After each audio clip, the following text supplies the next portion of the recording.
نبی پاک صلی اللہ تعالیٰ علیہ وسلم کی نگاہ فیض سے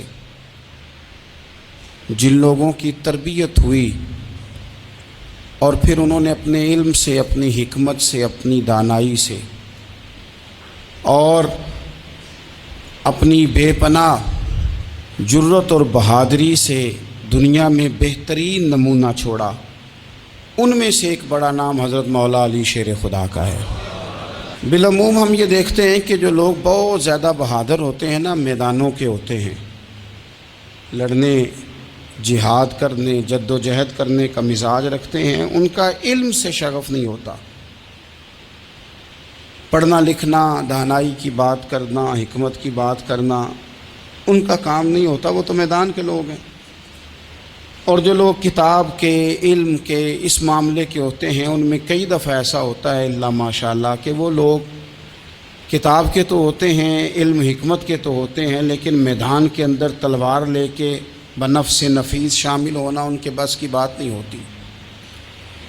لیکن تاریخ میں حضرت مولا علی شیر خدا ایک عجیب فضیلت والی شخصیت ہیں کہ وہ اگر علم کی بات کریں تو ان سے زیادہ دانا کوئی نہیں، حکمت کی بات کریں تو ان سے زیادہ بہترین بات کرنے والا کوئی نہیں، ان کے پاس بیٹھا جائے تو انسان کی تربیت کرنے والا ان سے اچھا مربی نظر کوئی نہیں آتا۔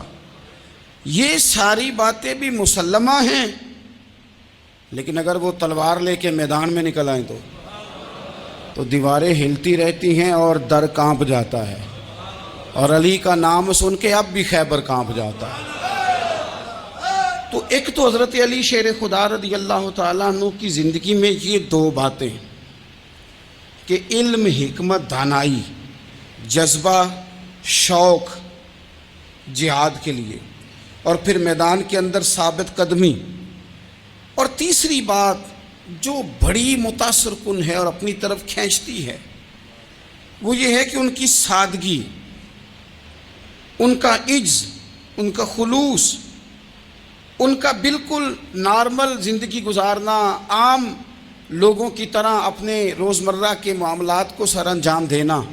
جو آدمی کسی غیر معمولی حیثیت کا مالک ہو جاتا ہے نا، اس کا اٹھنا بیٹھنا عام لوگوں جیسا نہیں رہتا، اس کا کچھ نہ کچھ پروٹوکول ہو جاتا ہے، کچھ نہ کچھ اس کی آؤ بھگت ہو جاتی ہے، دو چار لوگ اس کے لیے کھڑے ہونے لگ جائیں تو اس کے ذہن میں بھی بات آتی ہے کہ میں کچھ چیز ہوں، اللہ معاف فرمائے۔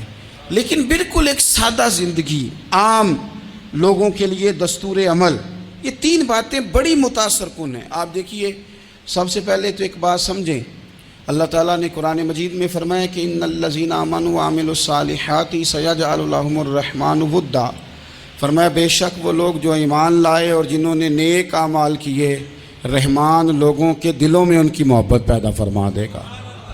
حضرت عبداللہ ابن عباس رضی اللہ تعالیٰ عنہ فرمایا کرتے تھے اس آیت کا پہلا مصداق حضرت علی شیر خدا ہیں۔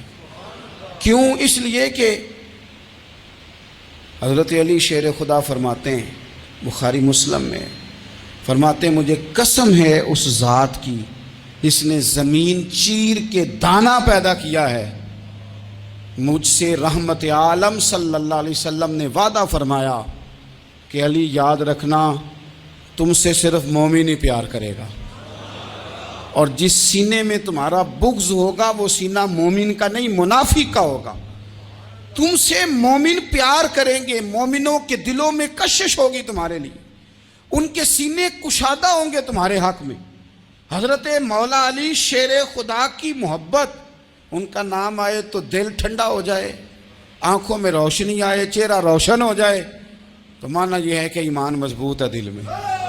اور اگر بندہ کمزور ہونے لگ جائے، اگر اس کی کیفیات کوئی اور رنگ پیش کرے، تو معنی یہ ہے کہ ایمان سینے میں مضبوط نہیں ہے۔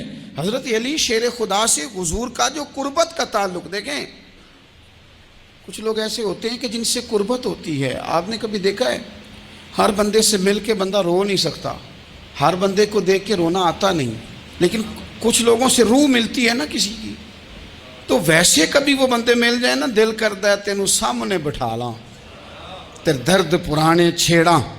کچھ لوگ ایسے ہوتے ہیں جن کے ساتھ حضور تشریف فرما ہیں، حضرت علی شیر خدا کہیں گئے ہوئے ہیں تو محبوب کیا فرماتے ہیں؟ فرماتے ہیں اللہ اس وقت تک میرے پاس حضرت اسرائیل کو نہ بھیجنا جب تک میں علی سے ملاقات نہ کر لوں. دعائیں ہو رہی ہیں کہ میری جب تک ملاقات نہ ہو جائے میرا جانے کا وقت نہ آئے. مشکات میں حدیث موجود ہے. تو سرور کائنات علیہ السلام کا جو ان کے ساتھ قربت ہے، حضور کا جو ان سے پیار ہے، حضور نے ہر مہاجر کو ایک انصاری کا بھائی بنایا. انصار کے اندر حضور نے بھائی چارہ قائم فرمایا، اور یہ تاریخ کا وہ والا بھائی چارہ ہے جس کی نہ اس سے پہلے کوئی مثال ہے، نہ قیامت تک دوبارہ کوئی مثال دی جا سکتی ہے. بھائی جب سگے بھائی جب شادی شدہ ہو جاتے ہیں نا تو ان کی اپنی اپنی جیبیں ہو جاتی ہیں، اپنی اپنی گفتگو ہو جاتی ہے. 6 ماہ کے بچے کے بارے میں بھی وہ کہنے لگ جاتے ہیں میں نے بچوں کا بھی تو کچھ بنانا ہے نا.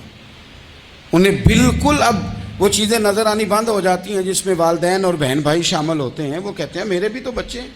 لیکن یہ بھائی چارہ مہاجرین اور انصار کا اتنا زبردست اور معنی خیز ہے. حضور نے بھائی چارہ قائم فرمایا. سگے بھائیوں کو وراثت دینا مشکل ہوتا ہے. بڑا کہہ رہا ہوتا ہے کمائی تو میں نے کی تھی، چھوٹا کہہ رہا ہوتا ہے کہ باہر تو پہلے میں گیا تھا. جھگڑے.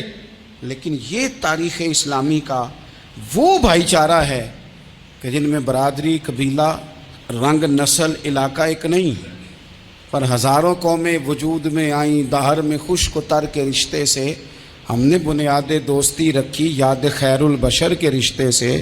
اور اقبال نے جن انداز میں اس مضمون کو بیان کیا ہے وہ انداز ہی نرالا ہے.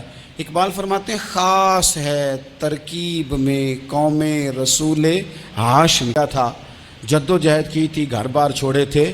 پھر ان لوگوں کو زیادہ دشواری نہیں ہوئی، زیادہ آزمائش نہیں ہوئی دل لگانے میں اور مدینے میں رہنے میں. بڑی آسانی سے وہ لوگ وہاں رہنے لگے اور بڑی جلدی ان کا مدینے سے اور اہل مدینہ سے پیار بڑھ گیا. تو میرے عزیز بھائیو، حضور نے ہر انصاری اور مہاجر کو ایک دوسرے کا بھائی بنا دیا، سب کو بنا دیا. حضرت علی رہ گئے. اب یہ تو دونوں مہاجر ہیں. حضور بھی مکہ شریف سے آئے ہیں، حضرت علی بھی. بظاہر تو دونوں مہاجر ہیں، اگرچہ ساری زمین کے مالک رسول پاک ہیں. سب کو بھائی بھائی بنا دیا. تو اب ہر بندے کو بھائی مل رہا ہے اور بھائی بڑے پیارے ہوتے ہیں. میں کئی دفعہ کہتا ہوں کہ بھائی بڑے پیارے ہوتے ہیں. کچھ قدورتیں دنیاوی طور پر معاذ اللہ دلوں میں آ جاتی ہیں، لیکن بھائی کا درد جو بھائی محسوس کر سکتا ہے وہ بھی دوسرے کو محسوس نہیں ہوتا. تو حضرت علی جب کسی کے بھائی نہیں بنائے گئے تو رو ہی پڑے.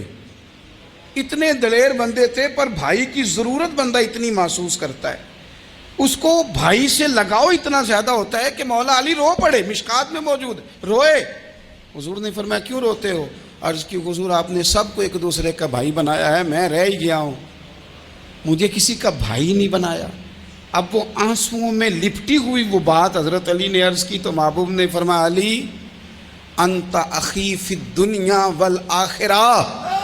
فرمایا علی تو میرا بھائی ہے، اور نرا دنیا میں نہیں، تو دنیا اور آخرت میں میرا بھائی ہے. تو میرا بھائی ہے دنیا میں بھی اور آخرت میں. تو حضرت مولا علی شیر خدا کرم اللہ تعالی وجہ کریم کے جو فضائل ہیں، جو ان کے خصائص ہیں، ان کی جو فضیلت کی باتیں، میں نے جیسے کہا کہ انہیں بڑی زیادہ دلچسپی تھی میدان جہاد سے، شوق شہادت ان کا دیدنی تھا.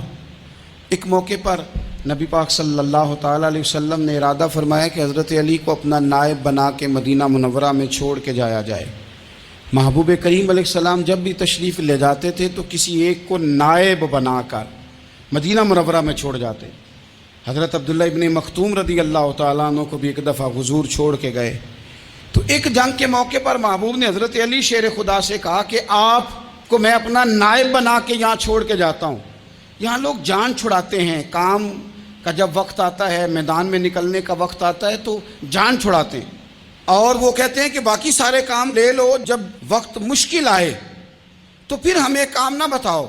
اب مشکل وقت ہے، جہاد میں جانا ہے. حضرت مولا علی شیر خدا کرم اللہ تعالی وجہ الکریم کو حضور نے فرمایا کہ اس دفعہ میرا ارادہ بنا ہے کہ تمہیں چھوڑ کے جاؤں. تو حضرت علی کو چھوڑ کے جایا جا رہا ہے، ان کو مدینے میں رہنا ہے، میدان میں نہیں جانا. عام آدمی کتنا پسند کرتا ہے کہ میں آرام سے رہوں گا، لیکن حضرت علی کو اتنا شوق تھا میدان جہاد کا، اتنی تڑپ تھی ان کے دل کے اندر کہ عرض کرنے لگے یا رسول اللہ صلی اللہ تعالیٰ علیہ وسلم.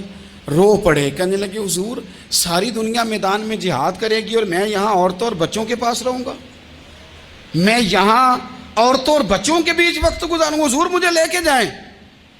تو وہاں بھی حضور نے محبت کی بات سمجھائی. فرمایا علی جب حضرت موسیٰ کوہ طور پہ گئے تھے تو اپنے بھائی جناب ہارون کو چھوڑ گئے تھے, تو تم بھی تو میرے لیے اسی طرح ہو نا جس طرح موسیٰ کے لیے ہارون تھے. لیکن فرمایا یہ یاد رکھنا میرے بعد نبی کوئی نہیں, حضرت موسیٰ بھی نبی ہیں اور جناب ہارون بھی نبی ہیں علیہم السلام, لیکن وہ انہیں چھوڑ کے گئے تھے, میں تمہیں چھوڑ کے جا رہا ہوں.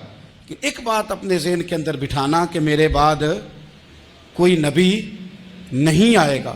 تو عزیز بھائی حضرت مولا علی شیر خدا کا جذبہ جہاد. اچھا پھر میں نے دیکھا ہے جس زمانے میں اور آپ رہ رہے ہیں, اس زمانے میں لوگ کمزور ہوتے جا رہے ہیں نفسیاتی طور پر, ڈری ڈری سی باتیں لوگ کرتے ہیں, سہمے سہمے سے جملے بولتے ہیں, اور یہ ہر بندے کا اپنا الگ ڈر ہے.